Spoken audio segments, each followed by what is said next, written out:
પાટણ જિલ્લાના સાંતલપુરના ડાલડીમાં દવાના છંટકાવથી જીરાના પાક બળી જવાનો મામલો. જીરાના છોડના સેમ્પલો લેવા ડાલડીમાં તંત્રના ધામા. દવાની અને છોડની વૈજ્ઞાનિક તપાસ બાદ જીરાનો પાક કયા કારણથી બળી ગયાનું સાબિત થશે. પંચનામું કર્યું પરંતુ દવાના સેમ્પલ નથી લીધા, અધિકારીઓની બેદરકારી.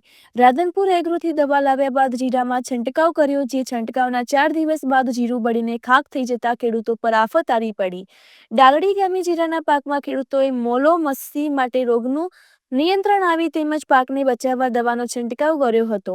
જોકે દવાનો છંટકાવ કરતા ડાલડી ગામના 7 જેટલા ખેડૂતોના પાકમાં જીરાનો પાક બળી ગયો હોવાની ખેડૂતો દ્વારા રાવ ઉઠવા પામી હતી અને ખેડૂતોમાં રોષ સાથે ચિંતા વ્યાપી જવા પામી હતી.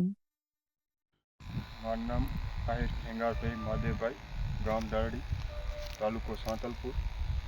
અમે તારીખ 9/1 રોજ ભવાની એગ્રો રાધનપુર જે અનુપસિંહ કરીને ચલાવે છે એના પાસે અમે મોલો મચ્છી માટે દવા લાવ્યા હતા અને 12 તારીખે દવાનો છંટકાવ કર્યો અને છંટકાવ કર્યાના 3 થી 4 દિવસમાં જીરું બળીને સાફ થઈ ગયું છે.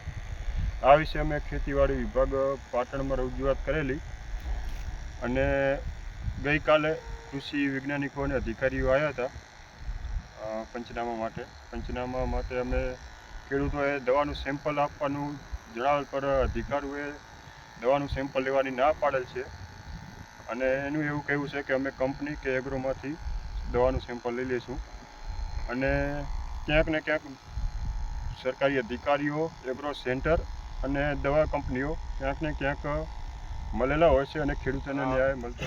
ભૂલથી એક પાટિયું તે દિવસે છાંટવાનું રહી ગયું હતું, છંટકાવ કરવાનું ભૂલથી. હવે એગ્રોવાળાને એવું કહે છે કે તમારે કોઈ બીજો રોગ હશે, તો બીજો રોગ હોય તો આમાં દવા છાંટેલ નથી.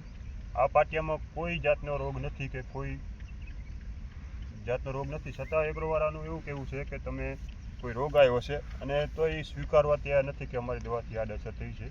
જોઈ લો તમે, બંને બાજુના પાટીએ જોઈ લો અને આ વગર છંટકાવવાળું પાટી જોઈ લો એટલે ખબર પડી જશે. બે બાજુના પાટીએ જોઈ લો અને આ વગર છંટકાવ કરવાનું ભૂલથી રહી ગયેલ છે. એ પાટી બધી ખબર પડી જાય છે કે આ દવાથી જ આડઅસર છે, દવાના લીધે જ જીરું બળી ગયું છે.